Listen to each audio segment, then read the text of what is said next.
Hey everyone, and welcome to another episode of the Experience Maker Show. My name is Dan Gingiss, customer experience speaker and coach. So happy to have you here with us as always.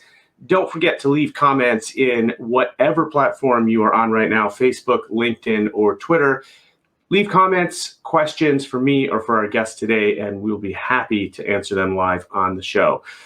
Without further ado, very excited to introduce you today to a gentleman who I just met a couple of minutes ago, although I've been very engaged with on social media. We had him featured on our podcast, Experience This, and really interested in getting to know him a little bit better. So Dennis Geelen is the founder of Zero In, which is a consulting firm based a little bit north of Toronto, Ontario, Canada, and he is the author of The Zero In Formula, the definitive guide to building a disruptive and sustainable business through customer-centric innovation.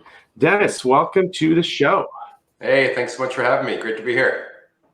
Well, pleasure is mine. And, on the Experience Maker Show, I like to bring people on who are either creating experiences in their own companies or teaching others how to do the same. And you definitely, at least right now, fall into that second category with your great new book.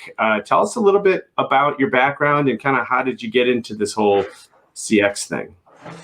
Yeah, my background is actually in software. I got my software development Bachelor of Science degree and spent maybe 15 years in the software development world. So really got to see things from more of a UX side of things. But once I moved into some more management roles, I started working in professional services departments of software instead of hands-on coding, and started to work more directly with our customers and had to create a good experience for them, customizing and implementing our software. And it really opened my eyes to more than just the user experience, but the whole customer experience in general. So. Well, let's talk about that. Where does UX fit into the world of customer experience? Yeah, good question. To me, they're similar but different, right? To me, a customer experience is the entire experience they have with you on their journey with your brand. And the user experience is while they're using, a specific product or service. So user experience to me is one piece of the overall customer experience. Yeah, I definitely agree. I spent some time when I was at Discover in the digital customer experience space. And, user experience can be as simple as a customer not being able to find the button to click on the website or the mobile app, or right, a page not rendering.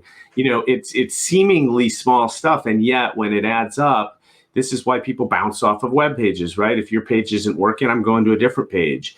And so it's a very important part, especially as so many experiences have gone digital, right? Yeah. So we have a couple people chiming in. My buddy Chris Strub is here today. He's excited about the international flair to today's show.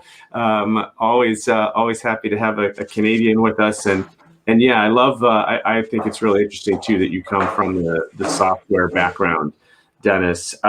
So let's talk about the book, The Zero In Formula. I guess the most obvious question is, can you share with us what the Zero In Formula actually is? So it's basically a combination of two main foundational beliefs that I have about business. And the one is, if you want your business to be successful long-term, and who doesn't, you need to be founded on the principles of being customer-centric and innovative. And in the book, I go through all kinds of examples. If you look at the companies that have been successful long-term and rise to the top of our industry, they have those two things in common. And you can't just be one or the other. You need to have a healthy combination of both. So that's one belief I have. Customer-centric innovation needs to be the foundation of your business. The other main belief I have about business is there's three main pillars that you need to build your business on, and they are in order. And the first is your purpose and direction, and making sure that it is founded in being customer-centric and innovative. And then the next layer is your team collaboration. So how do you make sure you've got the strategies and tools in place for your team members to effectively collaborate and work together towards your customer-centric and innovative purpose? And then the third layer is the people themselves, the individual skills and behaviors that you need within your teams that are collaborating together, that are working towards your overall purpose. So in the book, I put that together in a formula. If you're building a business or you're trying to transform your business, here's what I believe is the formula to do that, to set yourself up for long-term success. Yeah, I think that's so smart. A couple of different things that stand out to me. This whole idea that you can't be customer-centric or innovative, you have to be both, I think makes a ton of sense.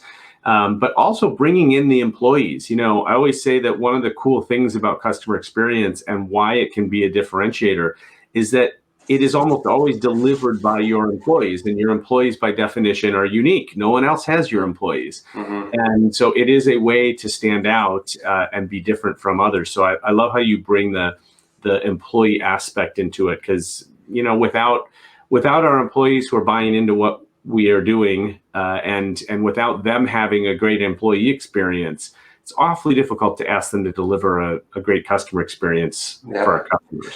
Yeah, the way I like to describe that is the problem or the challenge that all business leaders should be trying to solve is indifference, right? The worst thing you can have is indifferent customers. I might buy your product or service, I might not. But equally bad is when you have indifferent employees. Do you love your job? Not really. Do you hate your job? Not really. I'm just indifferent about it. Well, those are two major problems. If you have indifferent customers and indifferent employees, you got an issue. So making your employees feel engaged and passionate about the cause and giving them the proper tools and skill sets to work together it just makes sense that is going to enhance the customer experience. Yeah, it's such a great concept, indifference, and one that I'll admit I haven't thought as much about. But I think it's so great. And having been somebody that spent enough time in corporate America being indifferent, I can relate. There were jobs that I loved and that I couldn't wait to go to work every day. And there were jobs where I was very, very indifferent. Yeah, I think we've all been there. It's a killer, right? It's definitely, it's a killer. So I wanted to do something, excuse me, that we don't usually do here, but one of the things that makes my podcast unique, Experience This, is when we highlight books, we don't do an interview format like so many other podcasts do, but instead we ask people to read their favorite passages, the author to read their favorite passage of the book, and then Joey and I read our favorite passages as well. Right. And I wanted to go to my passage because you were talking about two reasons why so many companies fail. This is in the introduction to your book, and it's sort of related to what we were talking about before. And I'm going to quote you here. The first reason is they lose sight of the purpose behind why they started. After some success, the focus turns to maximizing quarterly revenues, finding efficiencies for standardizing their processes. They're no longer the customer-centric and innovative company they were in the beginning. And the second one is that they're not flexible and adaptable to handle major challenges that come their way. For example, an economic downturn, a new player in the industry will change customer habits, disrupt the business model.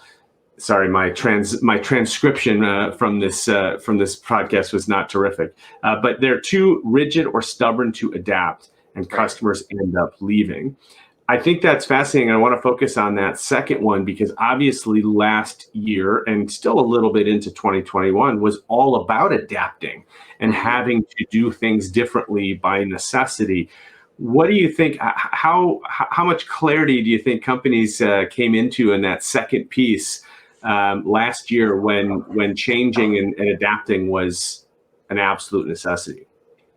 I would hope that everybody's eyes were opened. I mean, before that, I'm sure there was lots of businesses and business leaders that were kind of lulled into complacency. They were getting by, and maybe getting by very well, with just the customer-centric part. We know our customers. We have a great relationship with them. We've designed a great experience, and that's excellent. But when a disruptor comes along, like a pandemic, only being customer centric is not going to allow you to survive or thrive. You also have to be flexible and innovative, and that's why the two have to go together. I would hope that because of the pandemic, everybody's got their eyes open that, yes, I understand now that being flexible and innovative is equally as important as being customer centric. But the other side of the equation is, well, how do you do it? I'm sure even before the pandemic, there was lots of businesses that understood being flexible and innovative is important. And maybe they even took the time to make it a priority, but they didn't know how. They didn't have the proper principles and practices in place to actually be innovative. So I go into that in the book to say, it's great to want it. It's another thing to actually execute and be it. So. Absolutely.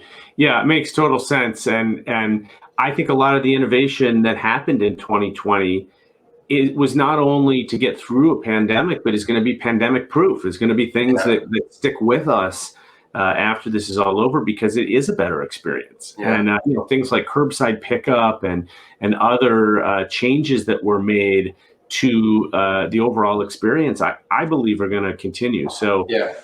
Well, you look at the financial crisis of 2008 as a great example, right? So the totally different challenge, totally different landscape, but something came along that kind of jolted us out of our, we were in our comfort zone, we were in our complacencies. Now we've got this major financial crisis. And look at the businesses that were born out of that.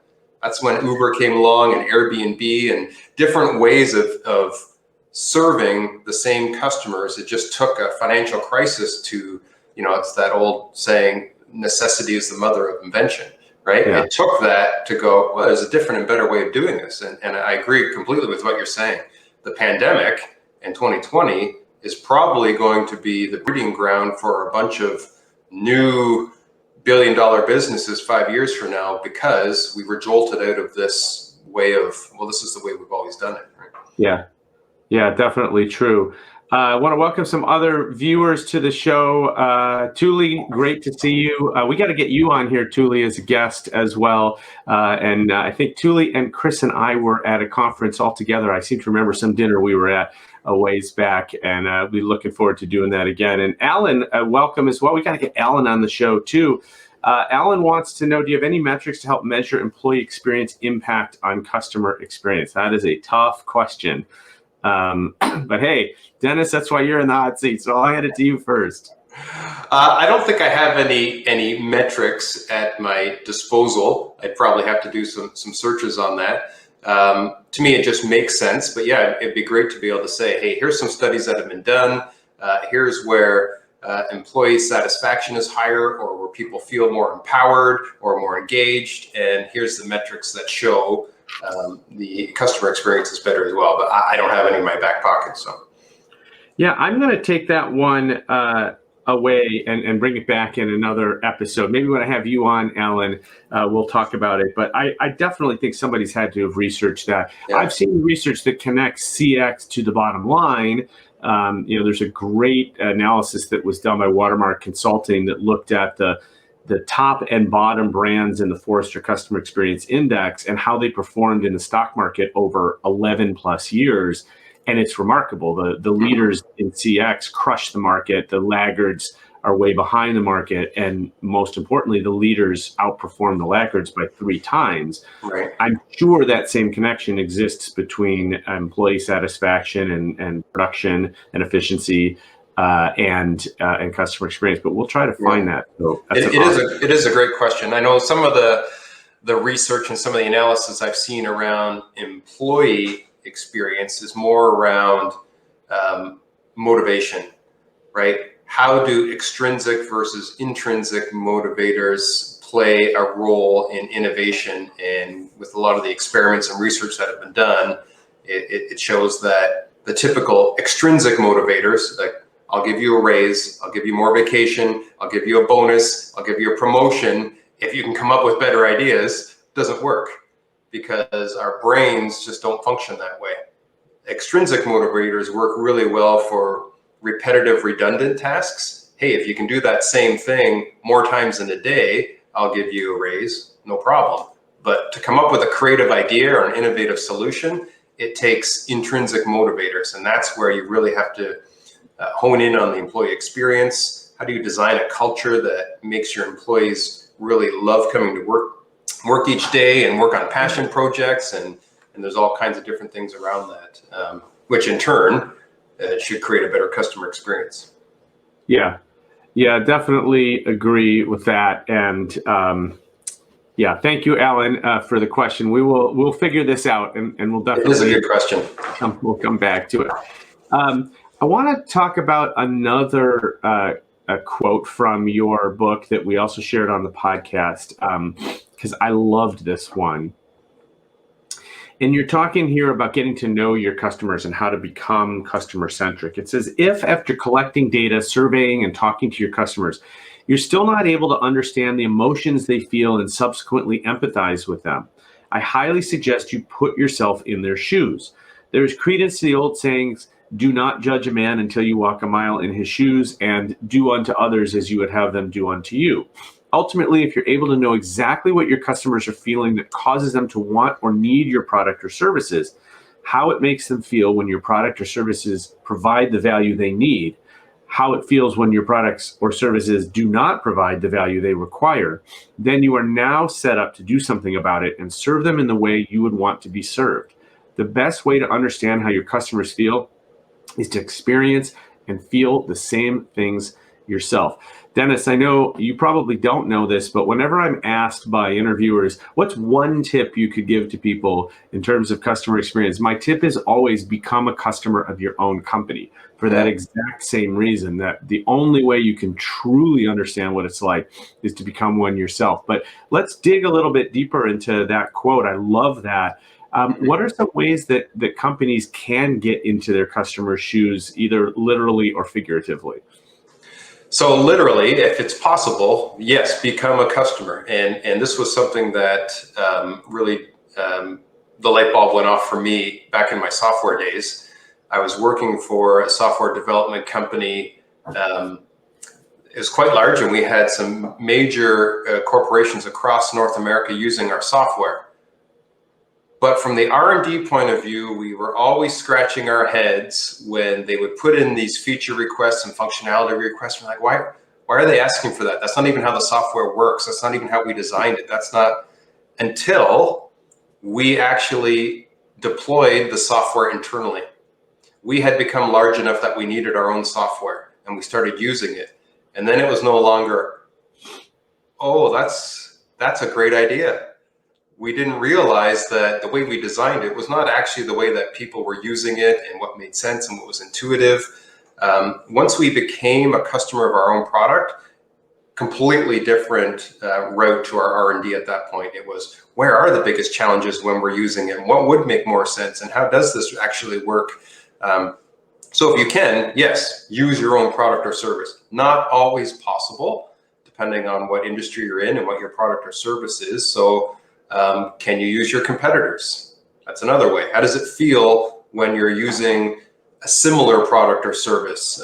What do you notice? And really have to start to get in tune with what makes me feel good or not good about either the employee or the customer experience or the actual product or service itself. And then again, if you can't do that, then there's other techniques out there like jobs to be done, interviews, and so on to really get in the feelings and the emotions that your customers are feeling. Yeah, it's absolutely remarkable that in so many companies, the people that are working there are not necessarily the target audience. And, as marketers, and I spent 20 years as a marketer, you learn to be able to market pretty much any product to anybody because you learn how to segment and target and all that. And I love telling the story of my first job out of college at a collectibles company called the Danbury Mint that sold plates, dolls, figurines, sports collectibles, etc. And I remember the product development team putting on my desk one day a porcelain replica of a red barn, and not a special red barn or a famous red barn, just a red barn. It was painted red. It had some haystacks and little roosters running around on the outside. And I looked at it, I'm like, what the heck is this? How in the world am I going to sell this? Well, as I did some research, I realized that, for example, there's a farming magazine that is one of the highest subscription bases in the entire country. And obviously, we are a country of many, many millions of farmers. And P.S., that product not only sold incredibly well, but it spawned a series of 12 different barns in different seasons of the year and all this stuff, a whole collection of them. And that's when I learned that, I don't always have to be in the target audience in order to sell something. That said, it certainly helps. And it certainly helps when we're using our own product to understand. I'm reminded very much of the first time that I met Chris Strub, who commented earlier. We were at a conference and we were both watching a panel that was entitled How to Market to Millennials. And the fascinating thing was absolutely no one on that panel was a millennial. And so I turned to Chris, who is a millennial, and I was like, are what they saying here does it even make any sense? But we do that a lot. We think we know our customer, or we think we know our product, and we don't necessarily put those two things together. It's funny. I was having a meeting with a business leader this morning, right before this podcast, and we were talking about effective innovation brainstorming for their team. And I was really trying to get through, start with empathy, start with understanding where your customer's at. What are the challenges? What led them to need this or want this? And I was giving all kinds of different advice on how to do that. And at the end of it was, boy, geez, can't we we kind of know this stuff. Can't we just write down our assumptions? Sure. But right there, you just said, it's assumptions. Wouldn't it be better to actually know? And wouldn't it be better to actually feel what they feel or have them describe what you feel rather than you assume it? And I think a lot of times we just assume we know what the customer wants or feels, or because we're so close to our product or service, we know what we want them to feel, but we don't know what they actually feel. Well, or there's a third option, which is we just go with what we think is the right answer. Yes. And again, if we're not the target audience, it doesn't matter. And so many times in my career, I think where this comes up the most is that so many executives fashion themselves as designers, right? We all know what a good advertisement looks like. And I've been in this position so many times where I'm sitting around a table and the creative team comes and says, well, we're looking at this ad or this ad or this ad. What do you think, Dan? And everybody's eyes turns to me. And I said, it doesn't matter what I think. I'm not the target audience here. So the answer as a marketer is test all three, see which one gets the best response rate, and that's your answer. And I always try to look at those things from an objective point of view, but so often, we slip into this, well, I like red better than blue, so let's go with red. Okay, but I'm not your target audience. So if my target audience likes blue better, you just made a big, costly mistake. Exactly. Yeah, and we see it all the time, right? So the more you can get in your customer's shoes or get them to actually tell you what they're thinking or feeling, the better you're going to be. Yeah, I love it. Well, Dennis is the author of The Zero In Formula. It's a terrific book, and hopefully you could tell from a couple of the quotes that we read, but it's a great read. I definitely enjoyed it. Really great to meet you, Dennis, and I'm glad that it's always nice when I get to meet somebody at least virtually face-to-face who I've been in contact with on the socials, and I hope that we're able to cross paths IRL sometime in 2021 or 2022. That would be great, wouldn't it? It'd be fantastic. Well, I appreciate you coming on the show. You guys can find Dennis. Just look up his name. It is Dennis Geelen on Twitter, Dennis Geelen on LinkedIn. Pretty easy guy to find, and definitely worth a follow. Definitely good content out there. So Dennis, thanks so much. Really, really appreciate your time today. Yeah, thanks a lot for having me, Dan. Appreciate it. And thank you also to our viewers or listeners, if you're listening to this later on the podcast. I really appreciate you being here as well. Next week, we are going to bring another author. Let me bring him up. Howard Tiersky. Howard is the author of the new book, Winning Digital Customers, and also a terrific book. And I love learning from authors because they've obviously spent all their time researching and thinking through different ways of presenting CX to us. So it's a great way to learn. Speaking of books, I would be remiss if I did not remind you that I too have one coming out in September. It is The Experience Maker: How to Create Remarkable Experiences that Your Customers Can't Wait to Share. And great news, it is now available for pre-order on Amazon, Barnes & Noble, Walmart.com. Anywhere you buy books, you can pre-order, and I would love if you did. Thank you once again for joining us on the Experience Maker Show. I'm Dan Gingiss, customer experience speaker and coach. We'll see you next week and every week on Thursday at noon Eastern for the Experience Maker Show. Have a great rest of the week and a terrific weekend.